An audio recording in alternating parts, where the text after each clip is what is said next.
are some things to be very careful about. We don't want the organization to become oppressive and to try to create situations where people are either in or out. We analyze where people are most likely going to be in. Most of the work that I've done on values over the last 12 years has been very inclusive. There's nobody that's fallen out of a set of values that I've worked on in organizations. But there is a fear in everyone when we start talking about values and defining them in the context either of a team or of a larger organization. The immediate, very human fear is, will my values that I know to be idiosyncratic, I know that they are mine, they're nobody else's, will my values represent an excuse for excluding me from something that I want to be part of? And that usually doesn't feel very good when that happens. So I've never seen it happen. It's a fear that exists.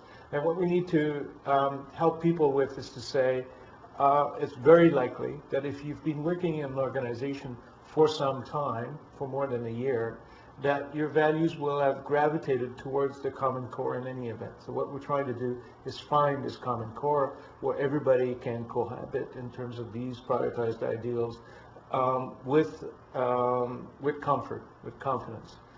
Of course, we need to maintain confidentiality, help people only release these supporting kind of values as they feel comfortable in discussing them openly with their colleagues.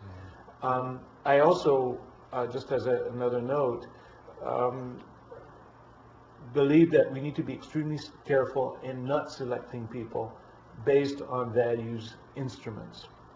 I think it's very tempting to do that, but to do that without first giving the information to the individual and have them report it to us, I think is encroaching upon privacy grounds that I think are things that we need to be avoiding. So the way I tend to do this, for instance, is that I embed in interview protocols certain questions that will give me an inkling as to what the values of the person are. And at that time, then I'm not violating any privacy ground on the basis of that, because I'm not functioning from a questionnaire that gives me a more complete profile. Right.